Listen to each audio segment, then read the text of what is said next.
Let's see how to develop a simple engagement work program.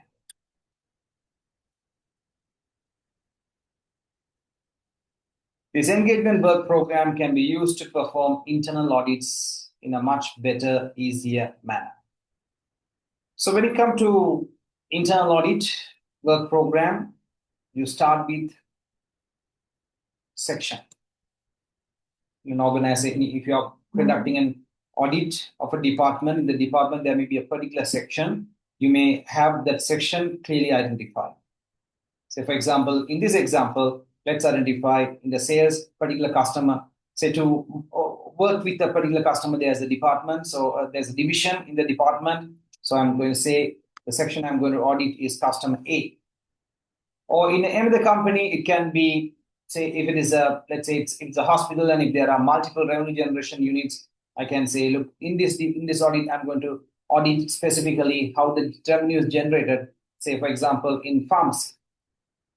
Like that, you establish a section properly.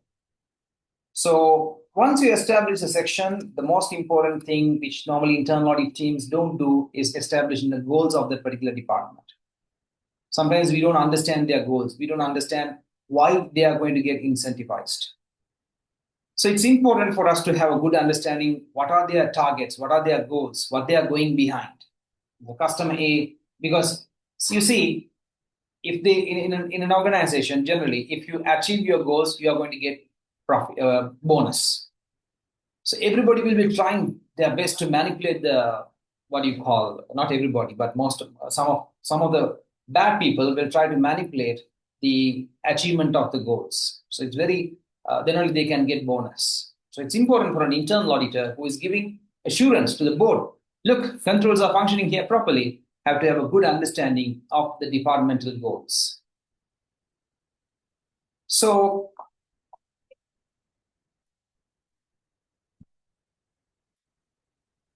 under departmental goals, you might have, say, for example, on time, let's say on time response to customer query, right? In pharmacy, for example, daily display of discount items to attract customers. So it can be anything, like you can have anything under these goals, right? So it's good if you can talk to the department head and get department head's goal sheet and create this document based on the department head's goal sheet. This document may be good. Based on the goals identified, we will identify the risk. Okay, on-time response to customer query. These guys may not do on-time responses, but they report as they are doing on-time responses. So manipulated on-time responses, on-time response communication. So they might tell the board, look, whenever customer calls, we attend the call, we immediately respond to the customer, but actually they may be not doing, but just they are preparing a dashboard and they are submitting to the board or exco for the review, but they may not actually do it. So here, again, they may not do on-time display of discount items or whatever. They may not have a proper list, but they may show us, yes, we are doing it. So again, what you call wrong communication or manipulated communication to board. Communication to board. Then, once you have identified the risk, you can't report it, right? You have to ask, what's the control? How they are doing it? So we have to have the controls established next. So they might say, look, we have control A, control B, control C. They might say, look, this report is prepared by person A and submitted by person B, checked by person C, like that. Supervision levels are there. So this guy might say, no, every day the system give us what exactly we are supposed to check, and we based on that we do the checking part. So we have controls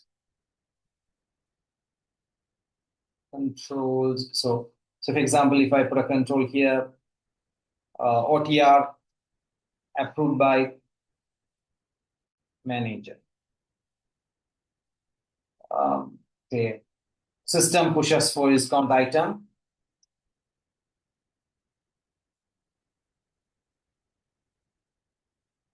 Like that, they might have different types of controls. Once you have the control, then you do something called test of control. Now, that's your real internal audit test, right?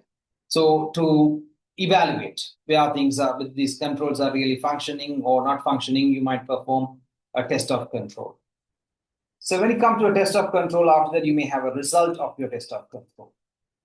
Based on that, you may come to a conclusion whether the control reliable, right? So this is OTR approved by manager. You take a sample and check it.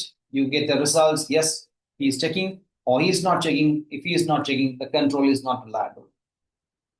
If the control is not reliable, then we go to the next step of the internal audit. I mean, you can stop here. That all depends on internal auditor's scope. You can go for test of details. Now here, I may not go for a test of detail, but test of detail means I'm going behind a fraud. I'm going behind error. Now here, OTR approved by manager is not enough for me. Control is not reliable. I will report it. Done, dusted. But sometimes if I suspect a fraud somewhere, then I can't stop here. Now I'll give you a different example. There's a warehouse, and the warehouse is having a security guard. And inside the warehouse, there are some valuable items. So our main control is the security guard should be there. So I went to check the security guard is there or not there. Internal audit went to check whether the security guard is there or not there.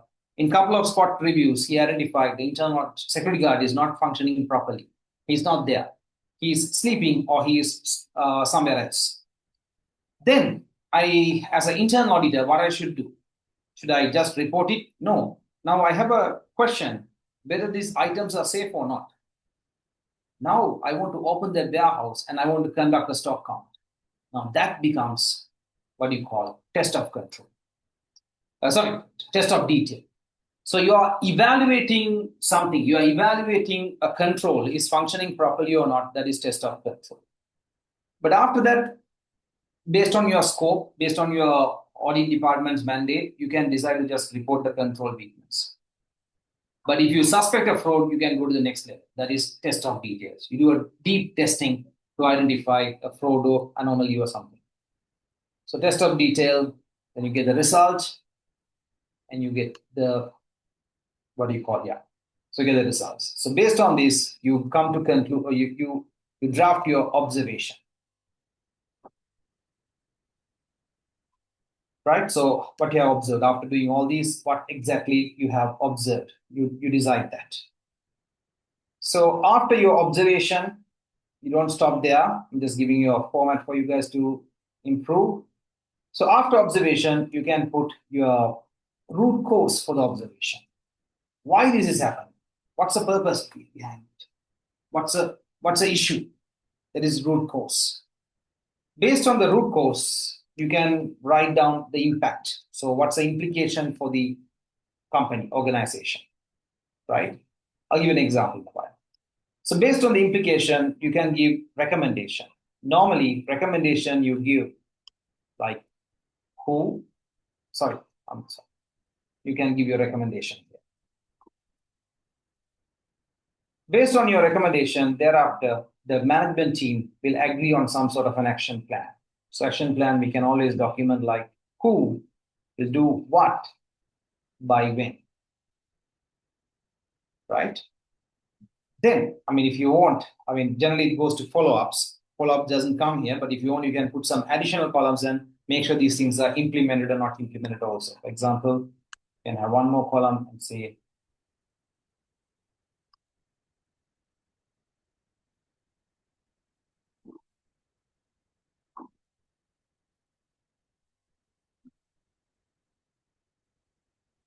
so you can say whether it's implemented or not implemented, right?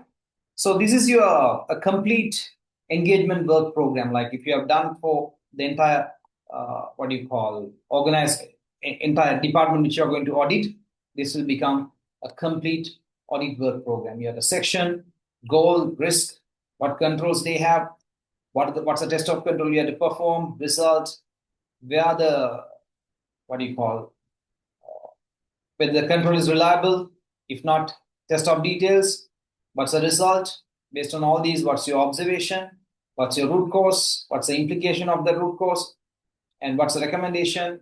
So what's the management action plan? So we can merge these and show as management action plan.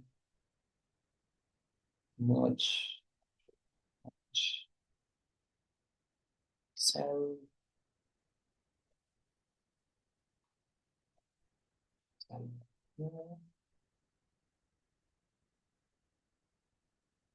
Sorry, I can't find where this merge part. So here, action management actions.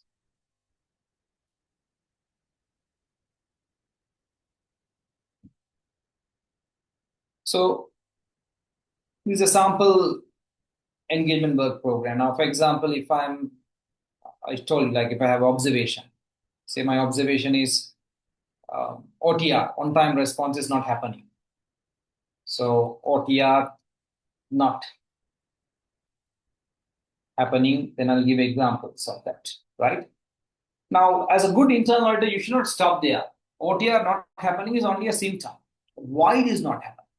Is it a staff problem? Is it a training problem? People are not aware of what they should do, or somebody don't want to do it. So what exactly the root cause? So for example, staff not aware.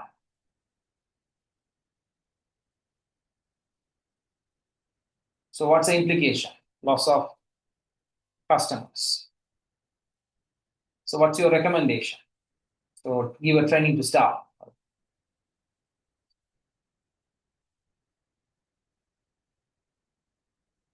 Recommendation, training to staff.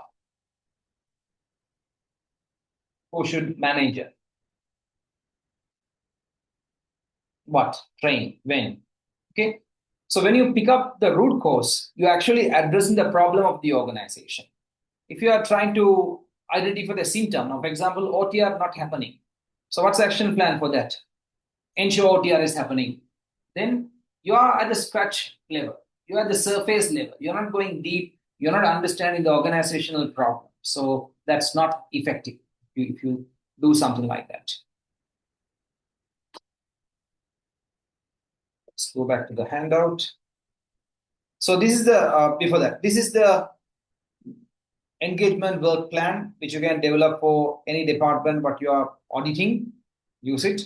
You can add on a lot of things to this. Say, for example, before risk, you can, if you are performing any analytical review, you can add that as well. Maybe I can put that also for you. I mean, here.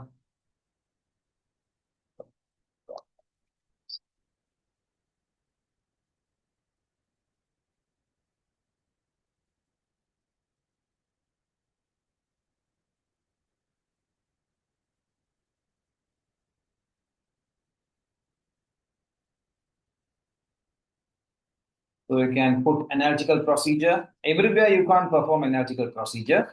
In some places you may be able to perform. So you can put here and the results. So that will help you to understand the risk of the organization as well. So you can cover all these and you can conduct the audit in a better manner.